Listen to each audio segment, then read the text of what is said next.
Peppa Pig might be a kid's show, but there are some seriously creepy things hidden in its episodes.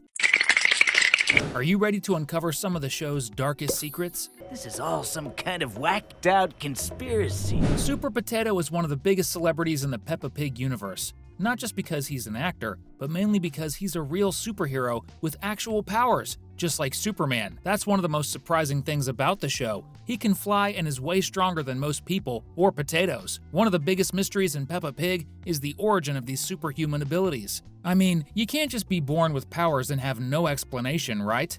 Unless the X-Men exist in Peppa Pig too, but since that doesn't seem to be the case, the most likely theory is that his story is a lot like Superman's. That is, Super Potato might actually be an alien who was kidnapped and forced to entertain the people of Earth. And this theory doesn't just come from the fact that he's an obvious parody of the world's most famous superhero. There's even a hint in the show itself, a movie called Vegetables from Space, starring Super Potato. At first, it sounds like the title is just about the villains he's fighting, but we believe he's actually one of those space veggies too. In the movie, he fights against others like him, possibly as a way to remind himself he's not free because he's controlled by some big company, the same company that made his movie and TV show. He even seems genuinely uncomfortable whenever someone eats veggies in front of him, maybe because he's scared of being eaten himself. Creepy, right? And that's just the first of the 8 dark secrets you didn't know about Peppa Pig. So go ahead and get in the mood, because this is another Cinewave. Everyone knows that in the Peppa Pig universe, almost all the characters are animals who walk on 2 legs and act like humans. And we say almost because a few of them actually are human. Just a handful though. You can count on one hand how many humans have shown up in the past 20 years of the show.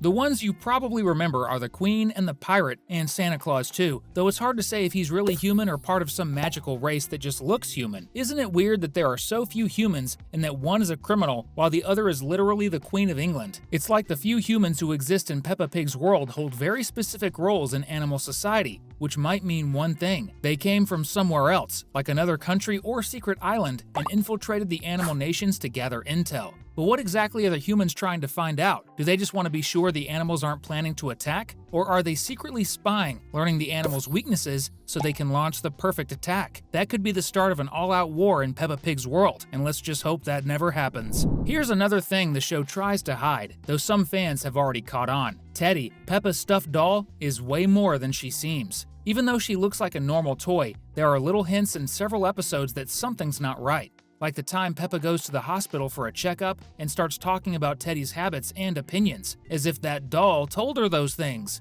Sure, it could just be Peppa pretending, but that theory starts falling apart when you consider all the other strange coincidences. For example, how often Peppa loses Teddy. She leaves the doll behind all the time in different episodes. At first it seems like Peppa's just being forgetful, but losing your favorite toy over and over is weird, even for a kid her age. It almost feels like Teddy is actually trying to run away, maybe because she doesn't like Peppa, or maybe she just needs time out of sight to do something Peppa wouldn't want to see. Also, for some reason, Peppa keeps changing the way she talks about Teddy. Most of the time she calls the doll a girl, but sometimes Teddy is treated like a boy. That's odd. Even little kids usually pick a gender for their toys and stick with it. So what's going on? Could it be that the doll isn't just a doll, but a vessel for 2 souls? One male and one female? Maybe one spirit likes Peppa and the other one doesn't, which would explain why the doll keeps trying to escape. Yeah, there's a pretty big chance Teddy is haunted by 2 spirits that sometimes talk to the little pig. Let's just hope neither of them ever wants to hurt the pig family. If you think Teddy's hiding a dark secret too,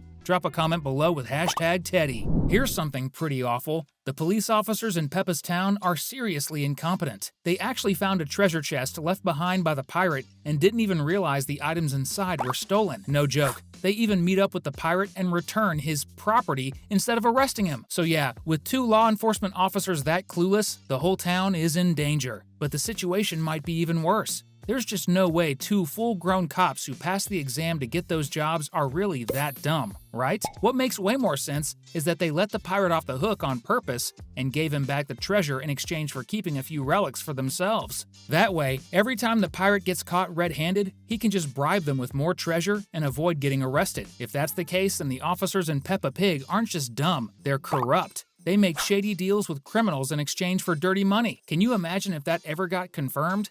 they definitely lose their jobs. My disappointment is immeasurable. Everyone's always talking about Miss Rabbit, who has a ton of jobs, and honestly, the surprise is understandable. When we say a ton, we mean she works in over 50 different roles. It's a total mystery how she even finds time for all of them, but that's not what we're focusing on today. Today, we're talking about Mrs. Cow. She definitely doesn't work as many jobs as Miss Rabbit, but she still works harder than most people. She's a nurse and a firefighter, and even appears as a vendor in some episodes. With Miss Rabbit, it's easy to believe she works all those jobs simply because she loves to work. The amount she's earned from so many positions is probably enough to let her retire forever if she wanted to. Mrs. Cow probably earns a decent paycheck too, but definitely not on the same level. So why would she juggle 3 physically demanding jobs? That's one mystery the show never answered, and we're not convinced it's just about loving her community or being super helpful. Maybe she's working so much because she's drowning in debt. After all, being a nurse and a firefighter usually pays well, which makes it more likely that she's after extra money, not just doing it out of kindness. If that were the case, she probably wouldn't bother working at the market too. And if she's been doing all of this for years, then yeah, that debt must be massive. What could have caused something like that? The answer might be way too complicated to figure out. One sad but realistic theory is that she has to pay for a relative's medical care, maybe someone with an incurable illness. That could even explain why she chose to become a nurse. Another darker possibility is that her father or brother owed money to some criminals and passed away without paying it back, leaving the poor cow to deal with the consequences. There are other criminals in town too,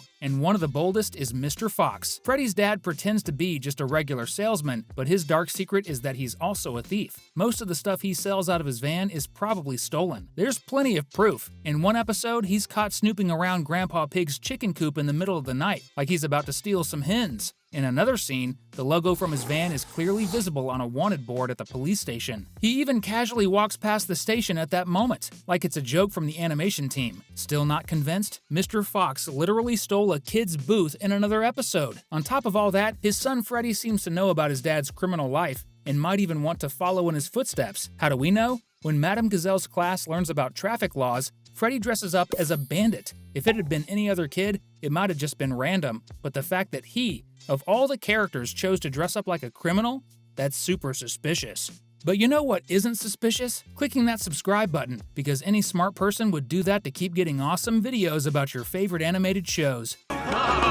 What do you know about Grandpa Pig? Well, everyone who watches the show knows he's a super nice, fair old man who used to be a sailor when he was younger. But did you know there's a good chance he used to be a criminal back in the day? It sounds kinda weird to think a sailor once lived a life of crime, but that actually seems to be one of the show's hidden secrets. There's even a clue in a flashback where Granny Pig remembers the two of them in their younger days, when Grandpa Pig used to wear a leather jacket and ride a motorcycle. The flashback shows he was a biker, and that by itself is totally fine. Nothing illegal about that, but let's keep in mind that this flashback likely takes place sometime between the 1960s and 1980s. And back then, biker gangs with serious criminal ties were pretty common. So was Grandpa Pig just living a more thrilling life at the time? Or is there a much darker side to his past that the show doesn't want us to know about? Peppa Pig has slowly become more focused on representing all kinds of characters, and that's actually a great thing. In fact, by season 8, the show introduced a wheelchair user, Mandy Mouse. As far as we know, she was born with legs too weak to walk, which is why she uses a wheelchair. But isn't it kinda suspicious that a mouse can't walk? If you didn't know, mice are the #1 animals used for scientific experiments, and that might mean Mandy was born with a disability because her mother was used as a test subject. Maybe the experiment didn't hurt the mom, but it affected Mandy before she was even born. Could that be what really happened? We've left 2 super fun videos right here on your screen.